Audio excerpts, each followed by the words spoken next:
All right, joining us now on the phone to react to the most recent assassination attempt on his life, in 2 months, former President Donald Trump. Mr. President, thank you for being with us tonight. This is the second assassination attempt in 2 months. I would imagine the average person could be pretty shaken up by that.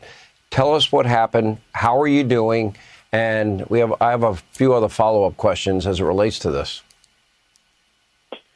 Well, I'm doing fine. It was Sunday, and just very briefly, because I think most people have heard it, I want to start talking about the borders and the economy and inflation and all of the things we want to talk about. But it was on a golf course, Trump International in West Palm, and we heard shots ring out around the fifth hole or so. We heard shots ring out, and they were pretty obviously shots, but the Secret Service said they were definitely shots. And it turned out to be the Secret Service agent who had caught somebody a couple of holes in advance and caught him by the fence, which protects the property. He was on the other side of the fence. He saw a gun barrel hanging outside of the fence, which is pretty amazing. That's a great job. Did really a great job. Frankly, I think the Secret Service did a great job. And they got me out of there quickly. And they then went after him, and they were lucky enough to have somebody that took the license plate, which was genius. And they nabbed him on the highway. But it was another day. It was very interesting. We want to get to business. We want to get to the business of running the country. Our country has never done this badly, Sean. We're like a laughing stock all over the world, and we have to get back to running the border properly. What's happening in Ohio, Colorado, and every other state is just crazy. It's like a takeover of our country by people that are coming in, and they're coming in with guns, or they're getting guns after they get in. They have the most powerful weapons you can have. Let me ask you this, sir, if you don't mind. And Steve Witkoff, your golf partner, he happens to be a mutual friend of ours, and I'd gone to lunch with him that morning. He described in great specificity the incredible reaction time, heroism of these Secret Service agents that were surrounding you that day, and how quickly they got on top of you, got you out of the situation. A flawless operation in terms of those agents, and they deserve so much credit for what they do, that they would risk their lives. No greater love had some man to lay down their life for another, and they're willing to do that for you. And that part of the story, I mean, the fact that this country has such incredible people is a great story.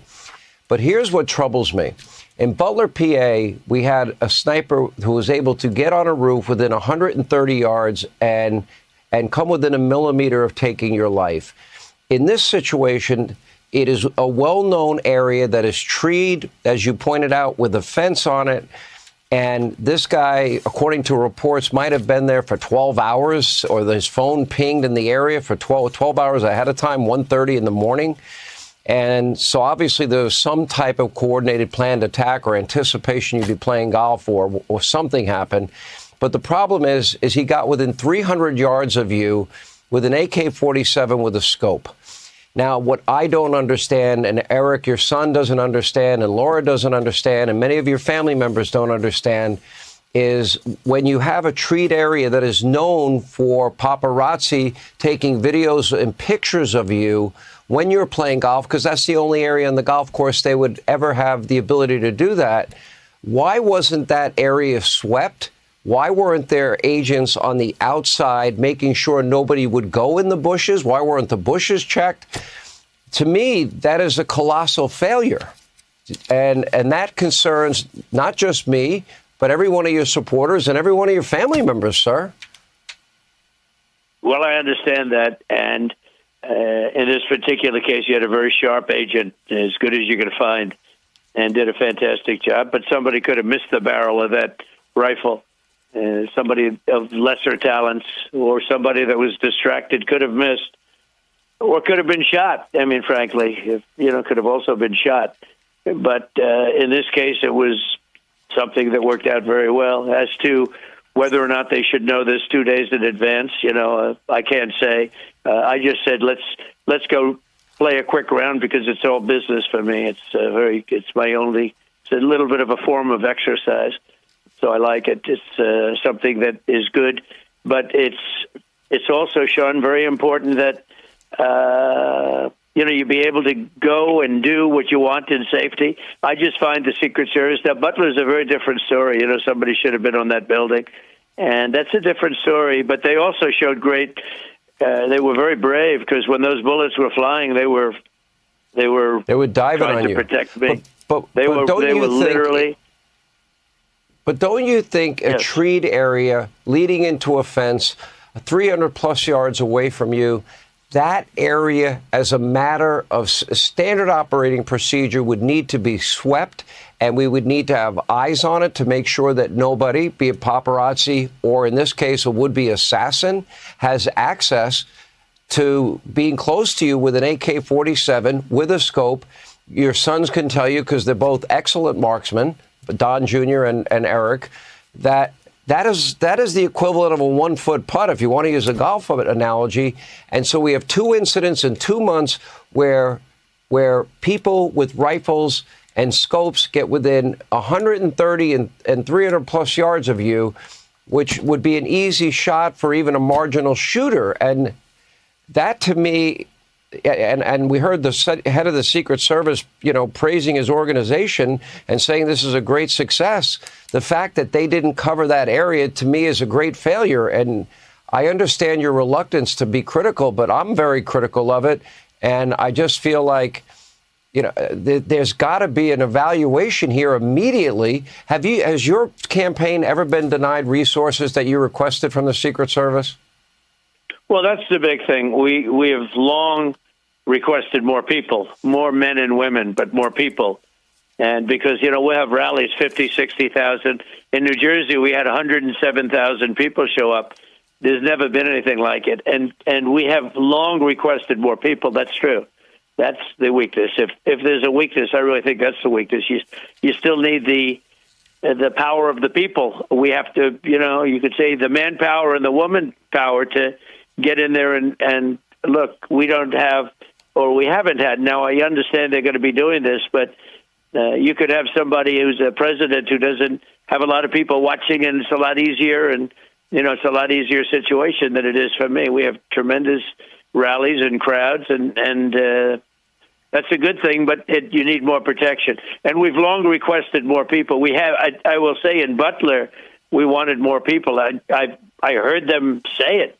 We need more people here for security. And we never seem to get that. And I think we are getting it now. Somebody told me that they will be providing more people now. Well, I would think now that maybe we can learn the lessons from it. And when I heard the head of the Secret Service saying that this almost was a perfect operation, I'm not buying that. And then praising Alejandro Mayorkas, who has been partly responsible, along with Kamala Harris and Joe Biden, allowing in unvetted 11 million plus illegal immigrants from 180 countries, including countries with terror ties, allowing people with terror ties, known terror ties in the country. We've seen the crimes they've committed, murder, rape, and violent crimes against our citizens. To me, it is it's unconscionable, because all of that is preventable, and it should be, now that voting is starting in Pennsylvania, people need to know and understand all of this. But I think we have a major security failure going around, and you seem to be the number one target for assassination in this country. And as your son said last night, how many lives do you have left? Kat has 9 lives. How many lives does Donald Trump have left? And it's scary for people that care about you. Well, I never thought of it that way. It's an interesting way of thinking about it. I will say this, what you said on the border is right. We had the safest border in the history of our country when I left office. We had the safest border. In fact, the famous chart that I was turning right, fortunately, to look at showed the lowest, that was made up by the Border Patrol. And it was the best number in terms of drugs, in terms of people, meaning the fewest people. We had it down to an absolute science, and then it became a rocket ship right after that, and it was a shame. But the we had a great border situation. It was only going to get better, but we had it down to a real size. We had to remain in Mexico. We had all sorts of things.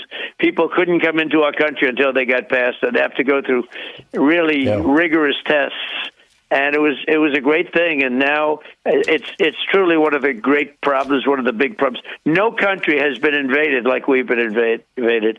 If you look at what's going on in Ohio and Colorado and so many states, and a lot of states that don't want to talk about it yet because they're embarrassed by it, but they're being invaded by people from jails and by gang members, and we have people coming in from mental institutions, and we have terrorists coming in at a level that we've never seen before.